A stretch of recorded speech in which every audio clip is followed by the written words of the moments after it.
Hello, buddy. How you That doing? intro just blows me away every time. So I actually wasn't sure if you were going to be on the screen when this thing ended because everybody was rushing to get into place here. it's all good. Yeah, I'm around. yeah. Welcome everybody. It's Monday night, and you know what time it is? It's Make Shit Monday night with Ramón Perez, and Eric Vedder. there you go. How's your week been, buddy? Good. Had the week off from work. After TennoCon, Digital Extremes gave us shut the whole studio down. So I've been just Nice. that was previous week, yeah. So I was just been like trying to visit all my friends. I went to see Jay, played some Warhammer for a couple days. Did a little drinking here and there. A little Played drinking. poker. With some poker and Yeah. stuff, and just try to get as much socializing as possible. And I have this next week off as well, but this is all work, art, All and work. grade related. So Get it I got all to get it done. done. Yeah, I know that feeling. I'm in the middle of What, a couple of deadlines here, so I'll what about actually. you? Pretty much the same. Well, actually, no. Aside from the week off, I kind of knuckled down and worked on a few things over the past week. It's been a busy one. We took, as of this morning, the Forest Folk book, Volume One, by Dax Gordian, is now officially at the printer. Oh, that's so That was exciting. a bit of a pressure keg, just waiting, making sure that got done. No mistakes were on hand. Obviously, trying to make sure everything's perfect and send it in. And then we had a surprise visit from Carrie Nord, our good friend Carrie Nord, on Friday, and that was actually a pleasant surprise. But Carrie Nord, if none of you know, will one day be one of our future guests. But he Yeah, is hopefully. also a longtime friend, and he lives up in Montreal with Andy Belanger and Carl Kerschel, part of the Lethal Comics crew up there. And he just texted us, was it Friday morning, saying, "Hey, mind if I drop by?" And we're like, and he dropped by, and then like from 2 o'clock till about midnight, we were on a patio drinking till Oh man, I'm jealous. yeah. I miss Carrie. It was dangerous. I think I drank 30 ounces of tequila that night. Woo. It was a fun time. Yeah, Um, I think I saw a photo on Instagram, and I was like, hey, what happened? Where's my invite on that? But yeah. so he didn't give anybody a heads up. He's just like, "Hey, mind if I drop by?" And I'm like, "What the fuck? You're in town." So, oh, that Reach out guy. and say something, man. Come on, Carrie. I know, right? Speaking of drinks, are you drinking anything tonight? I have a new bottle of Crown Royal Oh, classic. Winter Oh, that one's good. Yeah, I've Harvest. had that one. Northern Yeah, Harvest, not Winter. yeah, Northern. Northern Harvest. That's the one that won awards a couple of years ago, right? It won Best Whiskey in the World. Hello, Mama Deadhead. Yeah, Um, yeah, so I really enjoy this one. It's an easy drink. yeah. I'm gonna Uh, check my camera here. Hold on. Ryan Gingers galore, but I like this even straight up. So I'm gonna try it out. Yep. Well, I've Nice. tried it out before. I brightened myself up a little bit. What about you? I What do you got? must because I drank all my tequila in one sitting last week. Good man. Good Oh man. boy, I didn't know if I had it in me. So I'll be switching up But you to. did. But I did, right? I'm switching up to something in the tequila family, but I got suckered in by the bottle. Like I've never tried this before, so it'll Oh, be one of those. I don't know if you ever good get suckered in. marketing. Yeah, right. I'm a sucker. So this is a nice mezcal, but Ooh, nice, simple. I love the logo. I love how Yeah, simple that like is. just clean, eh? Like I Yeah, got sucked in. So I'm a sucker for good branding. So we'll try. Mezcals are like a little bit smokier. I don't know if you ever had one. probably. And so I'm gonna just try a little bit of this. I'm gonna drink it neat with a little bit of ice because I like my I love you too, Andy. tea. Hey, Mr. Belanger, how you doing? Hello, hey. Oh, Oh, Gabe. Gabe Sapienza. Gabe, you're wow, wow, cool guys. Wow. Yeah, actually, we should give a pump out to Mr. Andy Belanger. It's the last week Oh, yeah. of his Kickstarter I campaign think there's for 3 days left. Trucker number 2. I think it's 3 3 days days. left. Shit, and you just don't. You just put in a piece for that, didn't you? I did, and we can call you hot privates, obviously. He just posted it. I sent it a few weeks back there, Oh, and that's nice. he decided to make it into a sticker. Oh, it's So a sticker. Shit, yeah, that's it's one gonna of be the awesome. things. I'm very cool. It's very cool to see how that's going to turn out. So I'm very curious. But yeah, it was neat to see it all there. So you guys had a big day. Oh yeah, with Carrie Nord there. I'm not sure if that's what he's referring to, but it was a I good think day. Gary's gearing up for a Kickstarter too. I think so. Yeah, he was here talking about it, and he was mentioning some of the really cool shit Lethal has in store for the Oh man, remainder of the year. Some really cool book. I'm not sure if we're allowed to talk about it, but maybe Andy could come on here next week or the week after and talk yeah, about Andy, it. we need you on here, buddy. You said you'd do it Yeah, one of these days. some cool books coming out from the guys at Lethal, so we're excited with some big names outside of the studio, from what I'm told. Well, Um, let's send a big cheers to the Lethal Comics crew. yeah, let's just To do Andy's this. success on the Mother Trucker and Carrie's future and Carl's super success, of course. That was There you awesome. go, man. And Good, then good times. to making shit on Monday. Ooh. Oh man, that's a really nice mezcal. I'm usually not the biggest fan of Woo! mezcals, but ooh, that's That's beautiful. Yeah, Oh mine's wow. good too, man. That's smooth and it's got a little bit of a bite, but it's You like that, eh? lit. Yeah, I love a good Okay, rye. next week or after, he says, "Sweet cheers." All right, Ah, wicked, love it. that would be awesome. So what are you working on tonight as we're going to be drawn away here? Oh, buddy, it's as I'm balancing. Actually, next Monday, for our next one, I think I'll be able to kind of announce it what we're working on. Oh shit, nice. Sheldon Okay, and I, okay. in addition to this, which is the Raid 4 illustrations that I'm doing for the Yeah. story with Sheldon Carter, Oh um, yeah, who's nice. on vacation and is ignoring all my friend requests. All your No, DMs. he's busy writing stuff, and yeah, I'm basically just gonna keep working on this illustration. It's like the final illustration for the story for Raid 4, and today I'm drawing some gross leeches. Ooh, sounds So exciting. what the hell? This app wants to make updates to your device. Oops. Stupid PCs. Just work already. Oh Thanks, man. Andy. Have a good dinner, brother. Uh, Actually, what was I going to say? You mentioned Raid 4, and I think we're really getting into it, so we might as well share a little bit about that. Yeah. So basically, every year for the past, well, actually, we took a break last year due to COVID, but since 2017, Raid's been putting out a yearly anthology kind of showcasing all the great talent we have in the studio, along with a few guests every year in the book. And it's just some amazing stuff coming together for this book.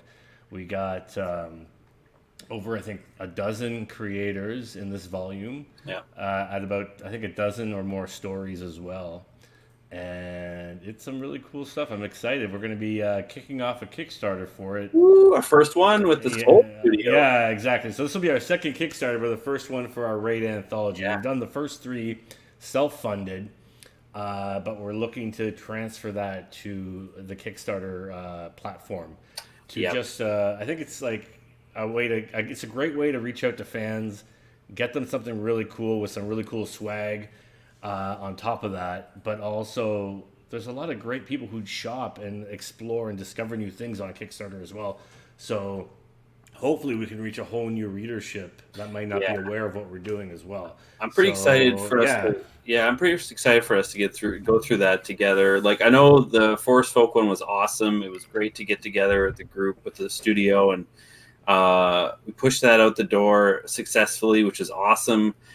And Dax is actually doing another story for Raid 4, which would be kind of cool. Yeah, So the sequel to Widoff, which any fans of his Force Folk probably want to see that. Yeah. And then, so it's going to be interesting when we all come together to work on this project that all of us are involved in and everything. And oh my God, this stupid PC keeps asking me to update stuff. Take off, eh? Anyway, how do I get rid of that? Anyway. I don't know. Oh, I lost you. No, I'm here. Don't worry. There's always technical issues. I'm talking to the man behind the screen here, basically. Oh yeah, good old Rob. Mr. Kugler. Yeah, he's helping us again. He's the best, and he just mentioned that our guest is ready to go. Oh, sweet! So who is our guest this week? Marco Rudy. That was pretty good. Not planned at all. No. Yeah, Marco is also part of the Montreal crew, and he's we met him in Toronto here. well, what, a decade ago now? I'm kind of lost track of time. I've met But, him probably a handful of times here and yeah. there. I'm looking forward to chatting with him today because it's been years since I've seen him. Yeah, it's actually since he moved to Montreal, I haven't actually seen him as much. And I might have seen him, I think, at maybe Andy's birthday the time we went up there. I'm not sure if he was there, and I'm blanking. I was a little bit. I don't know if he was there. We also had a lot to drink. So. Yes, I know. Yeah, that's what I mean. And I actually might have met Marco many times than I thought, but I've had too many drinks to be like. Yeah. But Marcus and I were reminiscing about the dance offs we used to have at the boat in Kensington Market back when Marco lived here. So maybe we'll have to have a dance off here on screen maybe before. You never know, right? Anyways, let's bring this guy aboard. Yeah, let's see what happens here. He's got all new tech coming in. Oh shit! Oh, I like the mohawk. How you guys? I have to. Hey, Marco, how you doing? How you doing, buddy?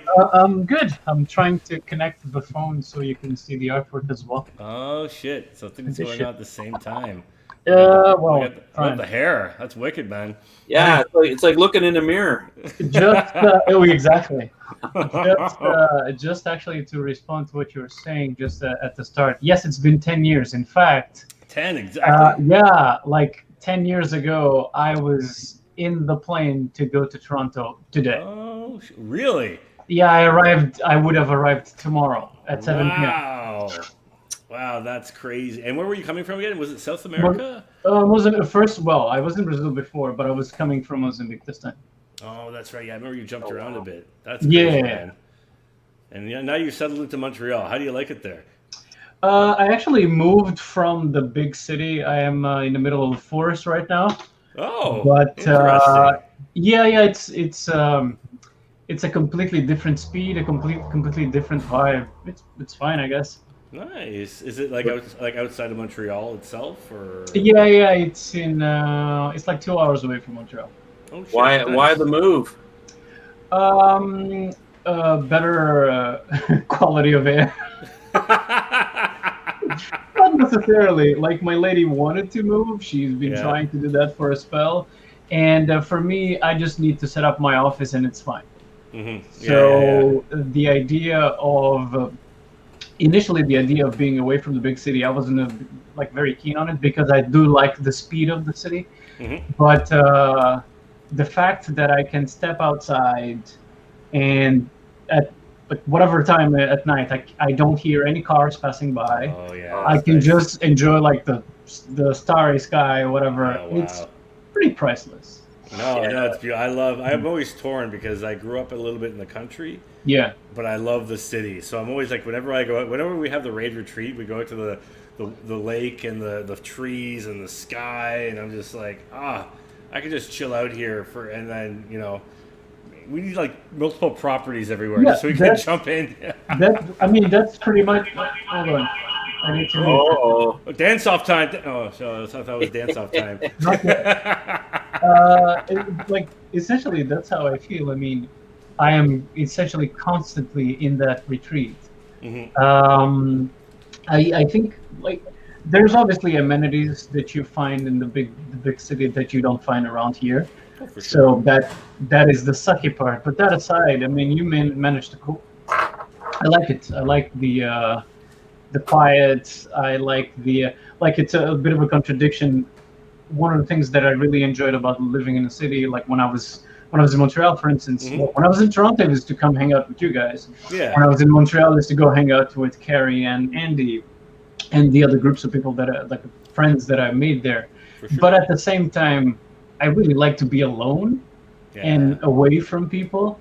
So, on living where I'm living here, I don't have to talk to anybody. It's fine.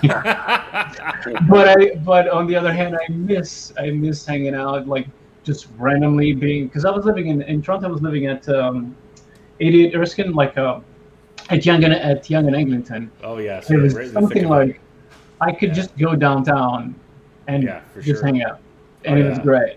Yeah. So So how far outside of the city are you now? Like Oh man! If you're to drive in to Montreal, it would take you like an hour, less, more, 2 hours. Oh, 2 wow. hours. You are out there. Wow. Looks like he's Okay. living. I'm in London, Ontario, which is 2 hours from Toronto, so it's about the Yeah. But I'm not. You're in a suburb. No, there is a I'm in a municipality. There's like a village near to me, Okay. and like the bigger cities is Trois-Rivières and Shawinigan. Oh, nice. But if there's specific things that I want to go find, I have like in the big city, I have to go to Montreal. Yeah. Yeah. Nice. Cool, man. What are you gonna be painting today? I see some I canvas was over just, there. I was just gonna continue my books. I was just gonna continue the paint. No, that's great. That's all we're doing here. We're just chatting and working on whatever we're working on. So you've been posting some great stuff from RDW, isn't it? Yeah. Yeah, the Kickstarter, that what ended maybe 2-3 months ago now, maybe longer. A year ago. A year ago now. Okay, time flies. I remember it was during maybe the fall COVID last year. Yeah. It was around like when all the COVID complications and whatnot started like hitting the roof. Yeah. So and you wrote this as well. Yeah. Correct. Yeah. Is this your first graphic novel that you've written and are painting yourself, or? It is, but I did write a. I don't know if you remember. There was this Kickstarter for the Little Nemo in Slumberland. Yes. It was a while ago. I did a piece and of that. You did, Yeah, and I yeah. did a one-page short story for it. Oh, okay, nice. That would have been the very first. first time I did this. Okay. But yeah, this has been going for 4 years now. Wow. Like Is this the RDW? Yeah. Okay. Yeah. And I saw a post that you're 3 pages away. Yeah. Oh wow. Yeah. The like I'm gonna pay. Tonight I should paint the last panel of one of the pages, and then there's 3 left. Oh, 3, wow. right? Okay. Out of how big is the book? 40 pages so far. Wow, that's amazing, dude. Especially to like classically paint all this stuff. It's gonna be a joy actually watching you paint away here. But I hope I don't disappoint. I highly doubt it. I There's highly no doubt pressure. it. No You're a talented motherfucker. So So are you guys? Actually, you again at the beginning you were saying that that you had seen me at the last time we saw each other was at Andy's birthday. that's what I thought. Yeah. Yeah, we were all drunk, but Yeah, I know. Yeah, okay. Yeah, that was what was that? 3 years ago, I guess. No, 3.5. really? I guess it was just So. before COVID. 2.5. So 2019, I think. No, it was before. I said 2018. Really? Yeah. 2018. Yeah, because did Andy turn 45 or 40 It or? was 40. No, sorry, no. Yeah, it was 40. It was 40, wasn't it? Yeah, he's a young punk. Yeah. Yeah, okay, yeah. And then that night at midnight, it was my birthday. So then I took over. I said, "No, that's my birthday now." Andy. Yeah. That was a good time. All It was a you, fun was it, time. all you like, was it Aries? Is it Aries? The future, Troublemakers. future of art. is Aries. How did you like your Kickstarter experience? It was terrible. I mean, all this shit is terrifying, especially because you get imposter syndrome when you're doing your art. Mm-hmm. And this is my very first time publishing work that I've written, so it's imposter syndrome to the umpteenth degree. Yeah. Oh, yeah. And then you have to do all the stuff with the Kickstarter, which I had no idea about. So I had to look and ask people about. So all this process, I mean, the only thing I know what to do is how to grab a brush and paint. Everything else, I'm like, yeah, I don't really know if this is gonna work. I trust, like I sent the script to several writers, as in, does this work? Okay. And for the most part, they're like, oh, this is working fine. Edit this, and that, and of course, I send it to an editor. But even with the confidence that the editor can show or other writers can show, I'm like, this is the very first time I do this. I have no idea what I'm doing. So yeah. But sometimes it's good to jump in with both feet and just. Oh, yeah. You know what I mean? Do you have plans to do more, you think, with Kickstarter? Or is it like a one-time deal? No, the story initially would go on 5 books. Oh shit! Okay. But I would split, because I mean, it's a spoilery kind of thing, but it kind of you go through the 5 stages of grief. Yeah. So, but then the way I split it, because there's a specific approach to color to it because of the use of color on the 5 stages of grief and whatnot. Mm-hmm. Okay. So I split it in 2. So it's 2 books for each stage. Oh, okay, interesting. Okay. But this obviously depends on, okay, the Kickstarter was successful, but if the book is successful enough to make for me to do Kickstarter for book 2, 3, and whatnot, we'll see.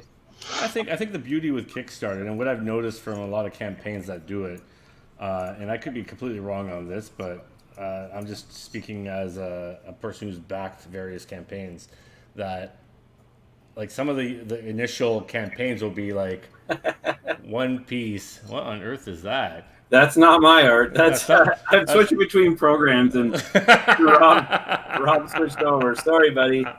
Technical. But like what I've noticed with a lot of Kickstarters is basically they'll, like, the first comic might have like a support of 2,000 to 3,000, but then that very same series with issue 6. Oh, that's fun. Sorry, I took off the volume.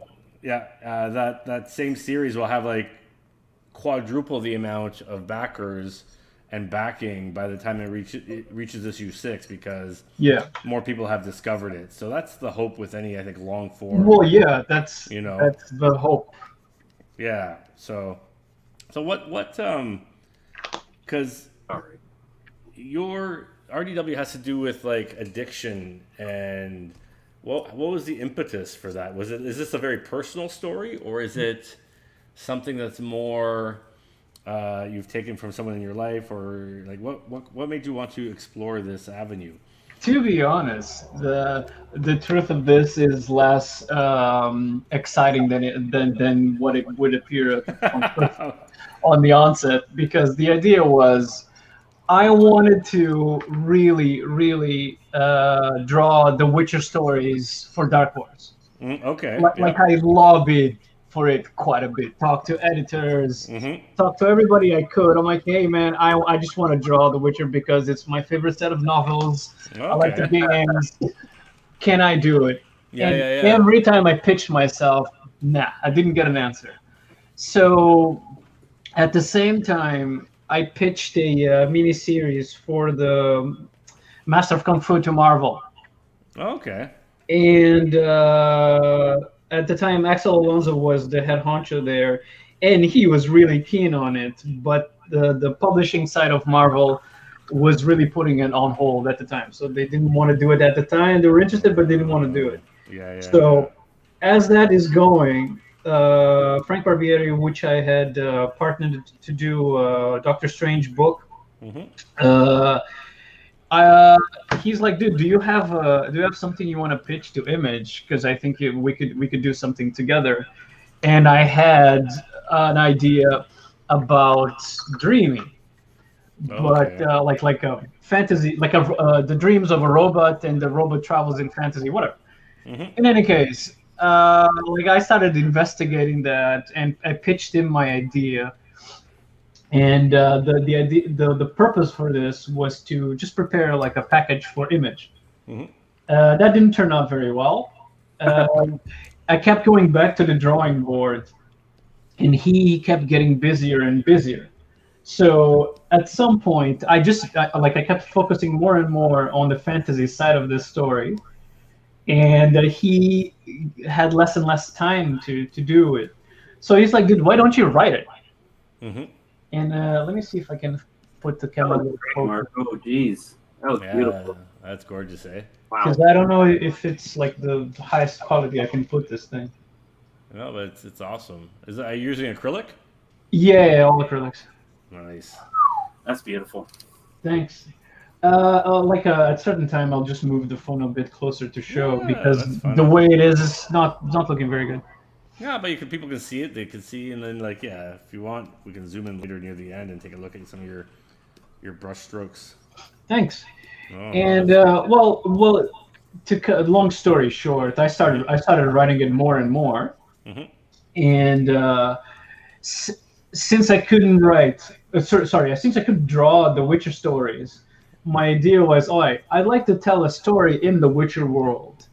Gotcha. And one of the things that most attracts me in that universe is the fact it's just fantasy, yes, but it tackles a lot of social issues, like lots of it, Okay. in very interesting ways. So I started like, what is the story that I'd like to tell that is in that kind of setting, but that I can also transport some social commentary to it. And I was reading Asterix at the time, Oh, okay. and I'm like, man, I could, because I had been reading Asterix to practice French. Okay. Yeah. Interesting. Because of I don't know, one of my biggest thoughts in moving to Canada was the bilingual nature. Okay. So I wanted to get back to studying French and whatnot. And I'm like, I could just use the concept of the magic potion as the stim packs that soldiers use in like American soldiers use in war.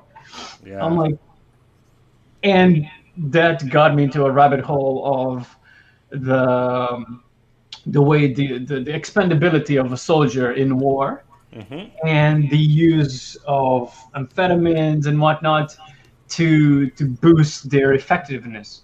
And that's where the story comes. That's how I got to it. So the interesting. idea is there is commentary about the expendability of soldiers in the army, but at the same time, I'm exploring the different stages of addiction withdrawal with this character as they are grieving. Oh, interesting. Okay. Very cool. In a setting that has dragons and elves and dwarves and whatnot. Yeah. That's awesome. I mean, I find science fiction and fantasy is often an exploration of something in the real world, whether it's race, culture, technology, or whatever. So it's always, I mean, it's beautiful just to see you kind of adapting it and doing your own thing in it. And it's funny how oftentimes something that you begin working on, or the idea of it is pitching it to a company.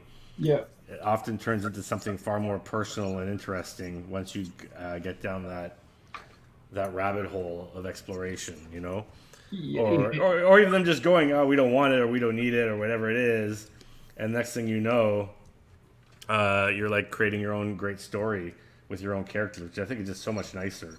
Yeah. At the end of the day, I think it's it's almost inevitable that it's going to go that way. Yeah, you know. I've had a few pitches over the years. I've taken to Marvel or Dark Horse or something, and while they've liked them, they're like, "Oh, we don't really find a place for this," or "We don't like those characters. We have something else planned for them." And then eventually, you just go like, "Oh, you know what? I'll just do my own story with it." You know. And it's funny because that is literally what had happened. And as much as I wanted to do like the Witcher stories, whatever, the stuff that I was pitching to Marvel, I pitched also a like a weird space story with Moondragon and Captain Marvel's daughter, and all of those, there was, or at least they lied prettily to me, interest. Yeah. It was just like, oh, this is not the right time. Yeah. And I don't know if it's impatience, or the more you start investing yourself into the story, the more you want to tell it. Exactly. So you start researching more and more. Time is passing by. You're like, dude, I'm not going to just wait. Might as well develop this more and more. No, exactly it. Like I have a story. I think I pitched. I think it was 2 or 3 years before, maybe not even, maybe like a year before Guardians of the Galaxy came out in the cinemas. Yeah. And I was pitching a Starjammer story at Marvel because I love the characters. And the editor was like, "No one's really interested in space stuff for me."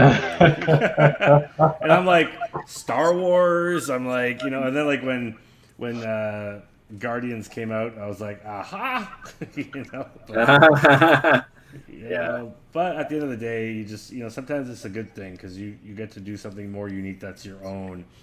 And that story I pitched, I remember I was on a contour in Europe when I was writing it, and I was like up at like because of the jet lag, I was up in some weird hours in Italy. Yeah. And I just stayed up all night, like just writing this pitch because I was so inspired. And then I was so disappointed when they were like not into it. And it was actually Matt Fraction who was just like, dude, just do it yourself. Take it to Image or do whatever. I mean, that's literally how it went. Like Frank You know? was like, dude, instead of waiting, instead of trying to, because we kept pitching it around, and everybody was like, maybe. Yeah. The guys at Skybound are like, oh, this is interesting, maybe. Dark Horse, oh, really interesting, but we don't have the room for it right now. I think there was a third or a fourth one. I can't remember who it was. It was like, yeah, the guy at Image, Stevenson, Eric Stevenson, he talked to whomever, I don't remember who it was, like, and they were like, Marco, send the email to him, and then they never got back. And I'm like, well, sure. You get on the onset, you get disappointed, like maybe this sucks. That's always the thought. Yeah. But then you're like, oh man, if it sucks enough that a bunch of people can be interested on it, or better yet, if it doesn't suck enough, that some people might be interested to do a crowdfunding for it. Yeah. I mean, the worst that can happen is not going to get funded. Yeah, and at the end of the day, you're not out anything. You know, maybe a little bit of time, but that's about it, you know. I think the end goal is always to do your own stuff anyway, and sometimes you need that kind of kick in the ass. That the letdowns lead to like a whole new future that you didn't even expect. Yeah, and, exactly. And they're huge blessings in disguise because, I mean, obviously as you're going up through the comic world or any art career world, you're like, oh, I want to get involved in those big names and titles and. Yeah. That inspired you growing up, and it's like, oh, that's what I want to do. And then you get there, and you're like, yeah, this is kind of cool, but I want to do this stuff, and they don't want to let me. They don't want to let me do this, and I'm like, you know what? Fuck this, and start doing my own shit. Yeah. So. I think that. Go on. No, I was gonna say the thing with bigger companies. I found this.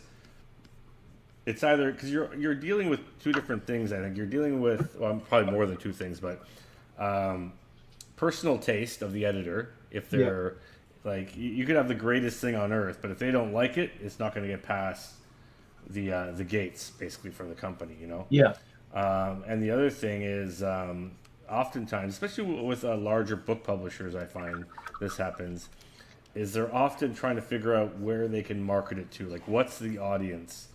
Or like, what's the newest trends? Like, what's the safe play in a way? You know, like when I did my Cuckooberry webcomic, like I took it to Penguin Random House, and they were interested, but they were like, "Oh, we think this would be a great young readers book. Like, could you tone down some of the violence and this?"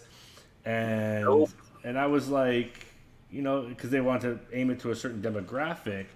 So instead, I launched it with the guys at TX Comics back in the day, and my monthly readership was I think it was just shy or over, I can't remember now, but 100,000 unique readers a month. Oh, that's awesome. And I would get fan letters from people saying, you know, I'm a dad, I love this comic, and my young daughter who's 6 loves it as well. We read it together, you know, and that sort of thing. So it just goes to show, like, sometimes just creating it and putting it out there will find the audience. You don't have to worry about who are you aiming it for? Are they going to like it? You know. And it also it is a bit scary on the fact that, like, let's put it this way: Tale of Sand is not exactly the most mainstream book that you can see at all visually. And for instance, when I talked to Axel about pitching that book, The Master of Kung Fu, it was the first time that I visited like Marvel offices and whatnot, and they had been giving me quite a bunch of gigs at the time, and I just asked them, I'm not your most marketable artist. I am not super fast. Why do you keep giving me gigs, man? Like I just asked them because. I know that my artwork is pretty niche. Yeah. And he's like, oh, because I like it. And the thing is, he did. Not a lot of people would find it that way. Yeah. And it's like, I mean, it's fine. I'm happy that he did, but that there's that fear that because in this specific situation, this person may have really liked your artwork, or the way you tell your stories, and they are in a position to give you more of that. Once you go out in the jungle for yourself, you're like, I don't know if I'm gonna get, I don't if I'm gonna get that kind of attention. So it Yeah. was a surprise that the Kickstarter, for me, like just the fact that it got funded, I was like, all right, if ever I thought I was gonna get an Eisner, I don't need it. Yeah. The fact that this thing is validating that the voice that I have, I want to tell a story, and people want to look for it, that's fine. Yeah. An Eisner, trust me, doesn't pay. I tried to sell mine at the grocery store to pay for my groceries, and they wouldn't take it, man. So they're like Ramon who? What is this? I don't know about that. Yeah, it's just like, obviously, like I really don't put thought in that, because it's the idea of working in comics for me has been so alien, because I never thought that I could do it. I never thought it was for me. Mm-hmm. And when I started doing comics, I still found myself, like, my first big gig was at DC. It was Final Crisis. Mm-hmm. And I was like, this is not for me. What am I even doing? Mm-hmm. This is not supposed to happen. So cut to like 14, 15 years after that, mm-hmm. and I get to tell a story on my own, and people want to read it. Yeah. That is such a great surprise. Oh no, that's so fulfilling to know you have an audience out there who's interested to hear the stories that you have to tell. They're not there. Exactly. They're not there for Spider-Man or Batman or whatever it is. They're curious. Whatever unique voice you bring to the stories, they like it, and they're looking forward to enjoying that journey with you, right? Yeah. And that's a great thing. That's a great feeling, you know. Yeah, like the last con I remember for Raid 2. Mm-hmm. Sheldon Carter, the writer, we're sitting there we're sitting there at the booth, or at our table there in Artist Alley or whatever. Yeah. And a fan comes up, and he's like, we're talking about the Raid stuff. He's like, oh, you guys did he saw like the name and stuff. He's like, oh, you guys did the one with that crazy all-mother birth that's like this weird birth. Yeah, I remember that. In Raid 2 that I love, and it's so exciting that we came up with. And he's like, oh, that's amazing. And I'm like, that one comment is like, that was enough for me to be like, we're making that comic forever now. Yeah. We had one fan losing shit over it, and I'm like, that's all it takes. Thank you. Like on the same vibe, again, because my style is very, very out there. Mm-hmm. There was a guy that used to do. He would review the Winter Soldier comic. Mm-hmm. He would do like an exploration of what exactly I was trying to do, or what I was trying to say, mm-hmm. with each weird layout that I would do. And for the most part, he was like right on the money. But a lot of times he would find stuff that I hadn't thought of, mm-hmm. and I'm like, oh yeah, that's a good idea. I hadn't thought of that, but great. Yeah. Oh, wow, look at that. Now, speaking of style, like I look at your stuff and I see a mashup of like Dave McKean meets J.H. Williams, kind of. It's it's pretty much on the money on that. Like specifically that page, mm-hmm. I searched for a rune. And I found a rune that was like kind of the trickster rune, which the shape of the panels on the bottom is essentially that rune. Oh, so I used it on that page, on the next page. I don't remember exactly what it was, but it's something like that meant something untrustworthy, because it's Loki. So like I love that the guy went to depths to trying to find what exactly was that shape. He explained that, of course, nobody else was reading but me. But I love the dedication that the guy was doing. And I'm like, you know what? At least one person gets me. Exactly. Yeah, when we had that response for that, like, this is a far out scene that we came up with. And I was so excited as a creator that we came up with that thing. Oh, Ramon's going to show it. 'Cause I have a feeling Rob's looking for it, but he probably can't find it. So Yeah, then that's my bad. Like he always wants images, and I always feel bad because I end up talking about stuff that I forget. But yeah, the final page has this one. Weird. There you go. Birthing here. Yeah, just like some bizarro stuff. I think Eric was high. Basically. No, it's good. Also, that is like whatever bizarre shit that you do. The first comment is, "How high were you?" And I'm like, you have to be super focused to do that shit. Yeah, there you go. There's the other page. Well, like it was like the enemy consumed. Sorry, the heroine. Going backwards here. Protagonist consumed the head of the evil, and used that as a birthing canal for these what we're calling gender morph cloned elves. Whoa, so we got some far out stuff coming up, so that's all part of it. But that was so exciting for us. That was our first project that Sheldon and I worked on together, where he officially became the writer for Arden, and we had that.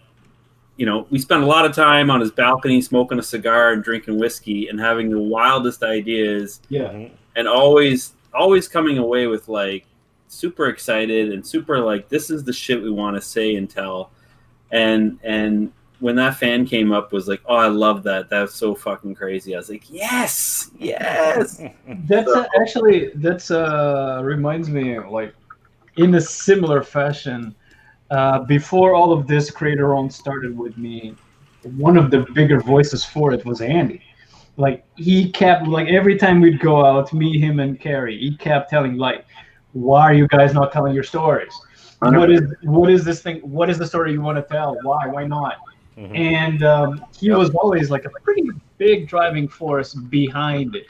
So much so that when I started going on for the Creator On, I had a cover for the fantasy stuff, like the robot dreaming stuff. Mm-hmm. I gave him the cover.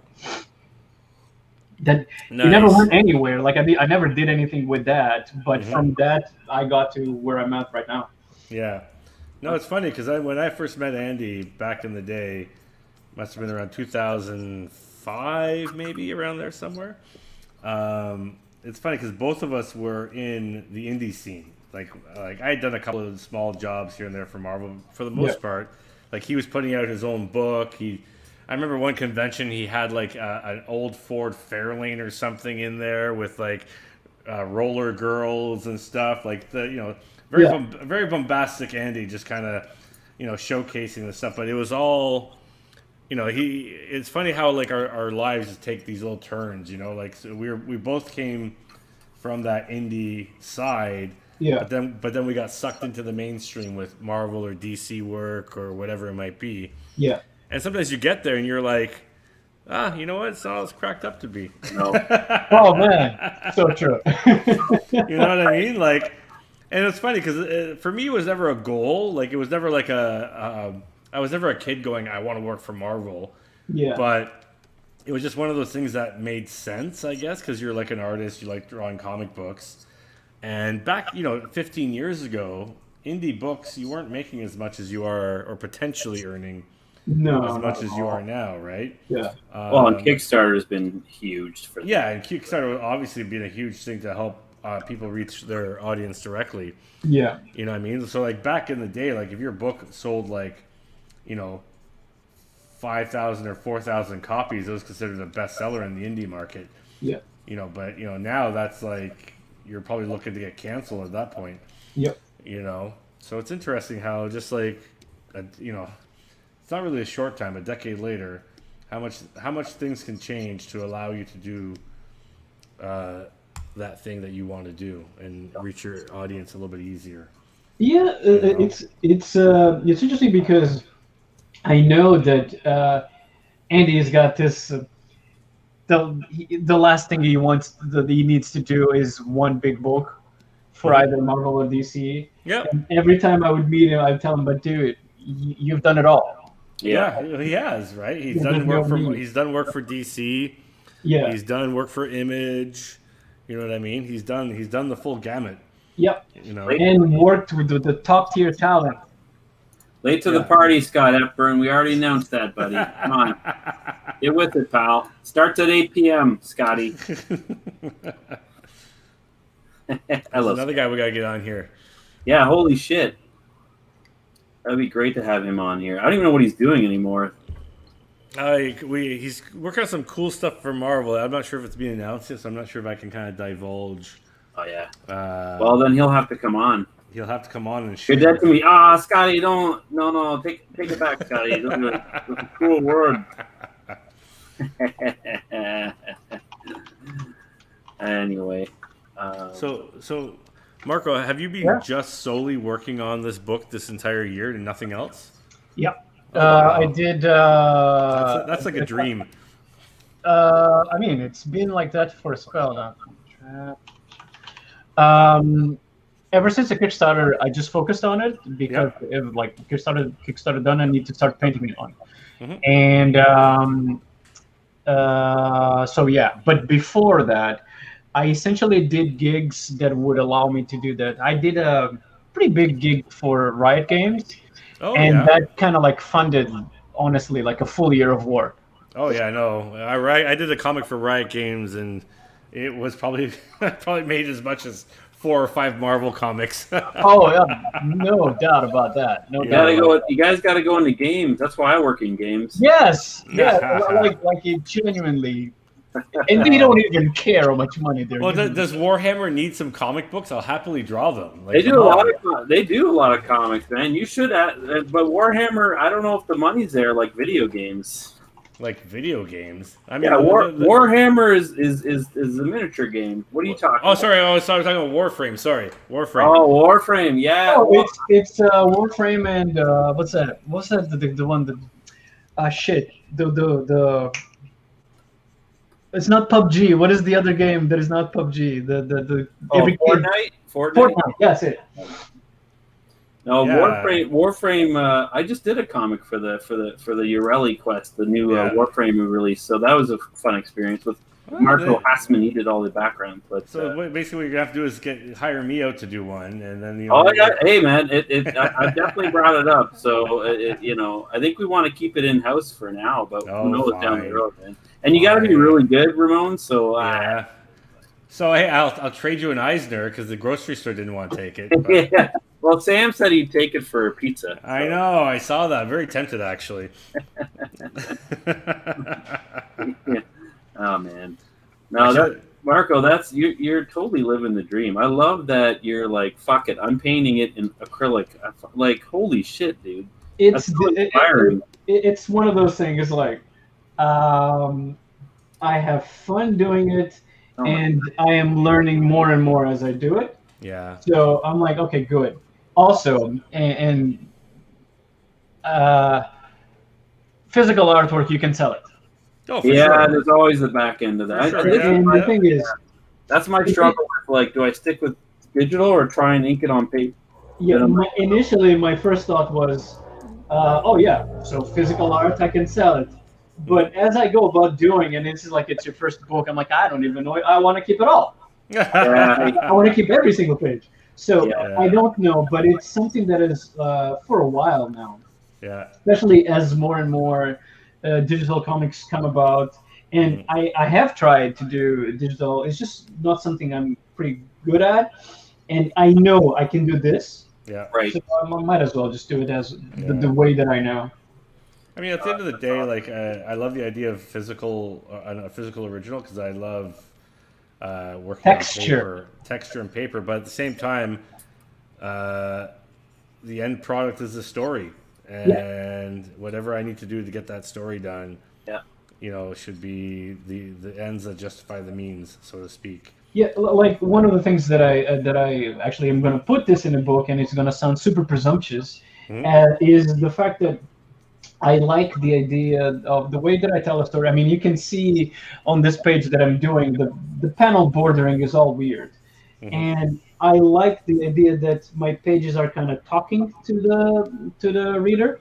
So if I'm using the color and the texture of whatever medium I'm using to also invoke something that I want to tell, for sure, I'll do it. Oh, I know, 100%. Yeah. For me, the luxury of digital is time. It's a time saver. Oh, and Control Z. That's Oh yeah, my God. that's a good friend too. I won't be long, but They should just call it. They should call it Control Eric, because that's all I do is just constantly erase and redo. Yeah. But no, I'd like to work on. There's a project I have coming up that I'll be starting work on in. It's like a one shot very shortly, and I'll be. Can you announce it, or is it? No, I can't. It hasn't been announced yet, so I can't really talk about it. I think they're announcing it next month, actually. But I'll be doing that traditionally because it just like the material evokes traditional media. Yeah. You know what I mean? So it's just like I'd feel guilty if I did it any other way, right? And but it's funny that you talking about your first graphic novel and selling the originals, Marco. Mm. I have every page of my first graphic novel still. Like it's, and that's the thing. Like, you know, like and it's I don't think I will. You know, and it's funny because it's not like anybody knows about this graphic novel, or I mean, people know about it, but it's not a huge graphic novel by any means. But it's special to me because it's the first one I wrote and drew myself, right? Yeah. Yeah. So it's you know, someone on my deathbed will find it and they'll just burn it. Go, what's this crap? And they'll throw it in a drawer. Pretty much. You know? Yeah. But yeah, no. But it is nice to have that original. I kind of miss it. Yeah, it's So pretty inspiring to see that, man. So what are you working on here, Eric? You got some bizarro shapes going on. Jeez, I just been roughing in a kind of a leech. These giant leeches behind it. Oh.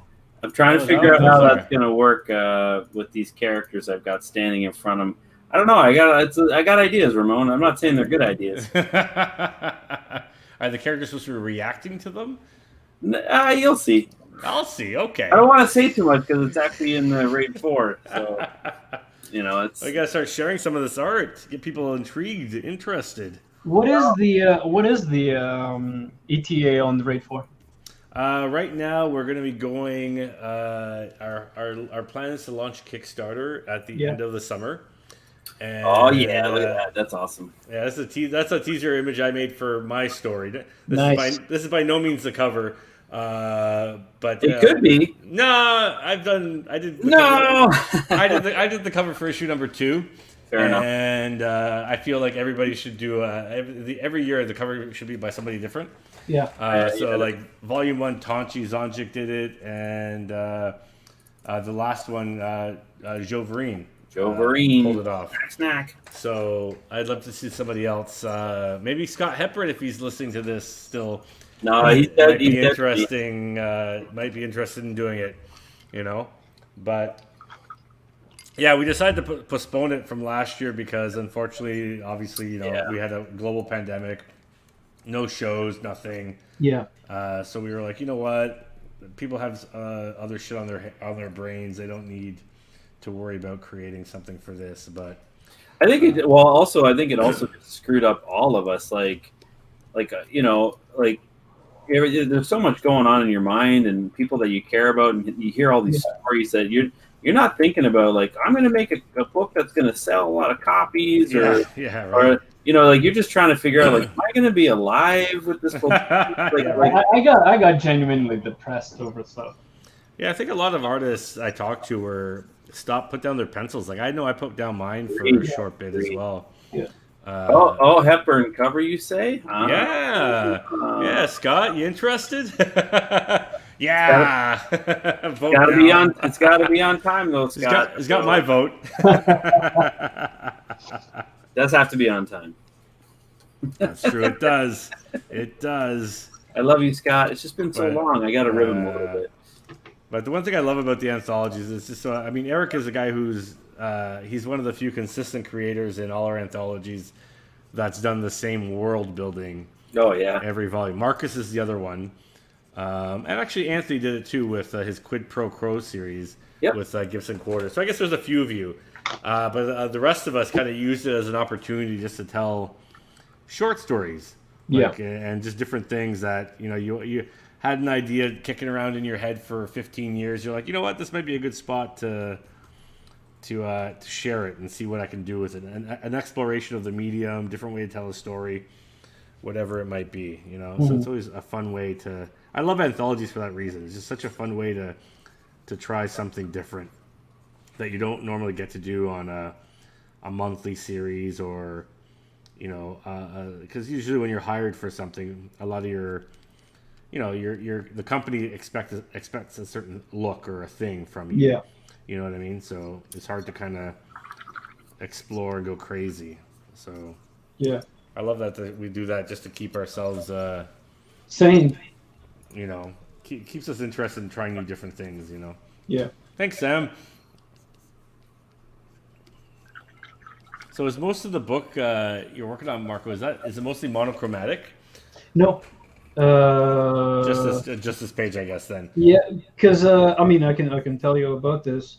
Yeah. The opening, or this first book, while it has obviously scenes there's a different palette and whatnot, there's lots of gray.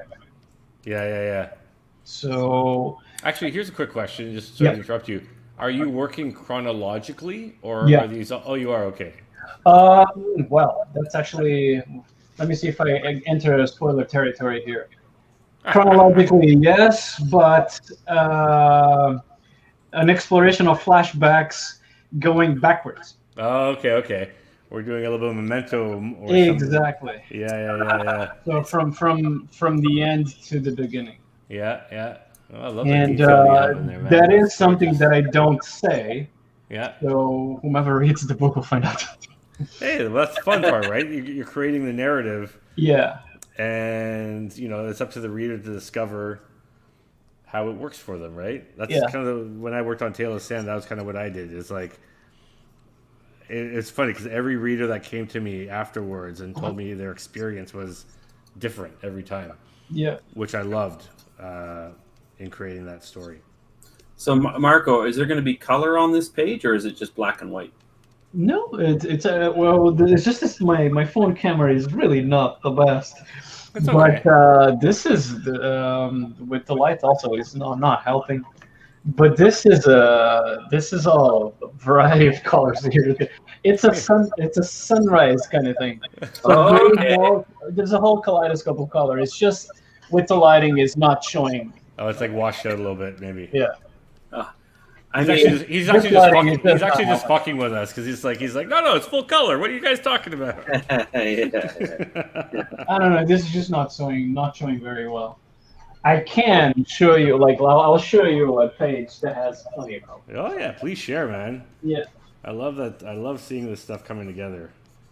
It's interesting too because you're one of the few Kickstarters I've seen, and I've backed a couple that were like this, where you were not asking to print the book, but to fund the creation of the book. Yeah. You know, which is a next level scenario. Actually, that leads me to another question. That was my fear. That was one of my fears because, like, you flat out said, I'm gonna need a year to finish this, and this is a big no, you know. Yeah. Actually. So this is a oh yeah, let's get Rob to blow that up. Oh wow, that's gorgeous, man. So it's still black and white, eh? That's cool. I'm just joking. And how big are these? Are these 13 by 19 or 11 by 17? Okay, look a little bit bigger. There is this one, reaction page, whatever.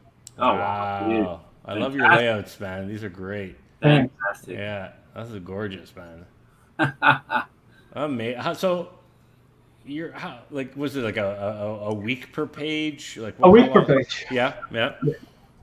And that was a goal that I had set. And it's funny because I posted this on Twitter, and I thought this is giving me quite a lot of time to do it. And then J.H. Williams goes, a week? That's too little. Mm-hmm. So it depends on who you ask, I suppose. Yeah. For me, I think I can do sometimes I go in the weekend, sometimes I don't. Yeah. But a week a page, it works fine for me. Yeah. Man, you're making me feel really lazy, Marco. I'm like a week of I'm so far behind on stuff. Now, bear in mind that this is a week in which because of the speed that like comic book industry, man, you have to provide all the fucking time. So Yeah. because of the speed that it's necessary to do, like the bigger companies, I work like my top is 6 hours a day, Yeah. but I vary between 4 to 5. Oh, okay. It allows me to go outside, play video games, No, hang out yeah, with the lady, play with the cats, like have a sane life You have instead to. of running after the deadline consistently. Yeah. You need to. You need That's to. that's unpleasant. I've been there many a time, Yeah. far too often, and yeah, no, it's definitely something that I kick myself for all the time. Well, we're getting there, Ramon. I mean, this is the point of reason why we're doing this this thing tonight every week, Yeah, and also the constant raid anthologies, and then the Kickstarters. Now we're just leveling up what we're capable of as a studio, right? baby steps, baby steps. Baby steps, exactly. Actually, the one thing that as we were talking about your Kickstarter and stuff, Marco, you also have a Patreon. So is that linked to this Yeah. book as well? Like, is it people like It who is. are donating to that, supporting you? Are they getting sneak peeks? Yeah, pretty different much. things, yeah. It's basically the behind the scenes where Okay. I explain my choices. Why is the layout in a specific fashion? What I was trying to say. Why is the color this way? What is the idea behind pretty much everything? So it's basically I explain the process of making this book. Like I opened the Patreon for that. Yeah. Okay. So you didn't have it till after the Kickstarter, or No. I had it before. okay. I mean, Marguerite Sauvage was a pretty big voice behind it before because I kept complaining that uh, I don't have enough time to do the stuff that I wanted to do because of like the world of comics, whatever. Mhm. And she said, "Why don't you create a Patreon where people, if they want to, Yeah. they can just pledge for you to see whatever it is that you're doing, Yeah. create That's true. a interesting set of tiers, and go." And how's Eventually, your, somebody's bound to come about. yeah, and how's your experience with that so far? Because I know I've thought about it for years, and never pulled the trigger on a Patreon. The thing for me is that I am not the most committed. So Mhm. I put it up on Patreon. I was like, I'm gonna be uploading this like weekly or monthly, Mhm. and it's gonna be a scene of the book. I put up the script, then the inspirations, the way the pages are. So far, I haven't put the page color pages, just pencils, an Okay. explanation what it goes, what goes where. Yeah. And I was never very diligent about sharing. Hey, I'm doing Patreon now, or if you want to check what I do, come check me on Patreon. I was never very diligent about talking about it. It's just there. So I think I've been like what 8 9 months? No, sorry. If this is a year, so like 13 14 months on Patreon. I Okay. think I have a revenue of, I don't even know. It's just like 5 people, 10 people, not much more than that. Yeah. Okay. And Gotcha. since I'm not talking about it consistently, Mhm. I'm not evolving it. Okay. It's a commitment to make it work, to find even more people, to put it all, like maybe you want to put stuff on YouTube and whatnot, which Yeah. my commitment is just not that much. I'm an It, artist, it, it is. I've heard from a few people. It's like another full-time job, basically. pretty much. You know, and that's the kind of what scared me away from doing it. Because at the end of the day, I just want to create the comic or whatever it is, Yep. and then not have to create extra work for myself to update the Patreon or whatever it might be. Well, we talked about doing that instead of this, right, Ramon? Back in the day, like 2 months ago, we're like, maybe we should Patreon. It's a good idea. I mean, there are comics that are essentially just funded on Patreon. Yeah, but I think we had a discussion with a few people, and I think we went this route to start, see what happens. Yeah. But I'm excited about how this is going so far. It's pretty interesting. So, I mean, you guys up to 4. It's like fourth year then. sorry? It's 4, so it's a fourth year with the anthology. Yeah, Oh, but we skipped 1 year. Okay. Because of COVID last year, so it was Okay. it was supposed to come out last year, but everything got sidetracked due to global pandemic and all. So we decided, you know what, let's just not worry about it. People have enough on their plate. Yeah. And then but everybody's excited to return to it, so we're like, you know what, let's get it done. And it was harder too because What is Gabe talking about? we never Oh, okay. we never like, we'd always self-fund every anthology Yeah. and sell them at conventions, right? And without any conventions, we were like, well, there goes the main revenue stream for creating and selling these books. So it's hard to put out $10,000 for a book if you're not going to do any shows, right? Yeah. So, but now, like, after trying one Kickstarter and seeing the success of not only you but all our fellow creators out there, Yeah. our hope is just to move it to that model, so that it essentially pre-sells the book, and then everything else we can use as revenue to help pay the artists or create bigger, better things, whatever it might be, right?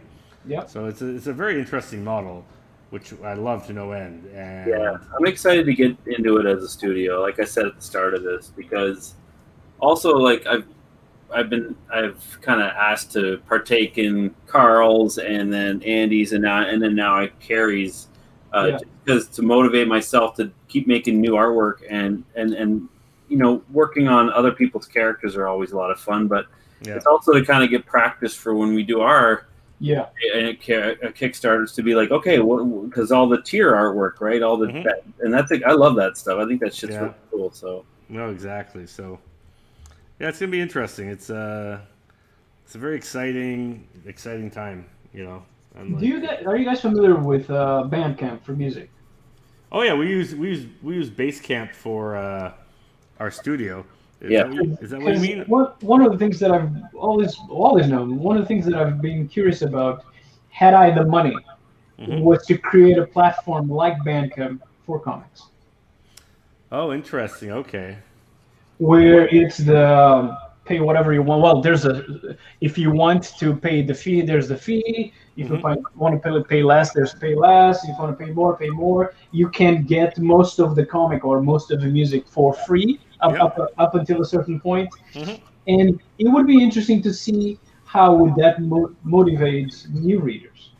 Yeah, I know. I think it's because a lot of the Asian models for online comics are all micropayments, or like you get the first chapter for free, or even if there's the first 3 chapters, but then after that, it's 99 cents or $1 for the next chapter.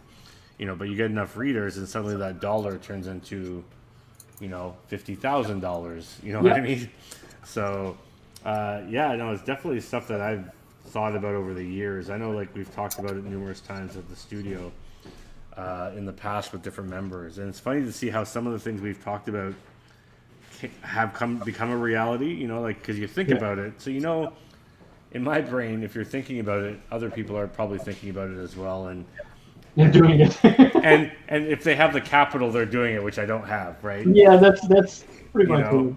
But so yeah, it's just like, it was interesting because I remember, like, way back when we were doing TX Comics, we were like talking about creating a platform that was very reminiscent of iTunes, but for comics. Yeah.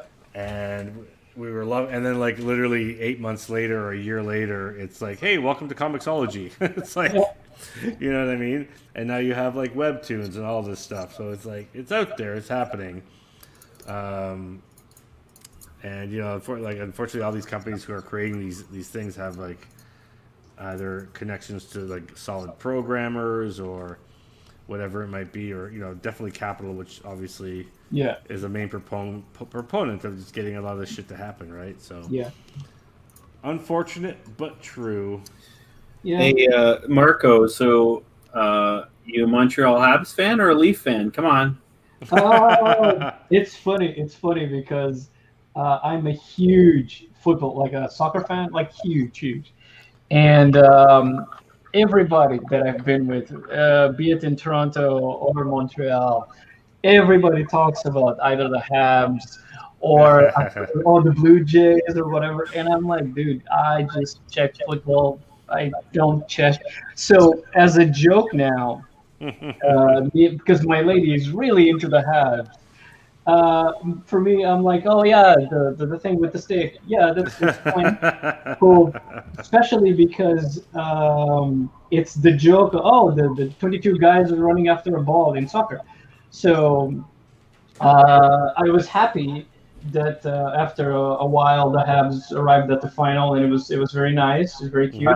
I was not. I was not happy. Unfortunately, they did not succeed.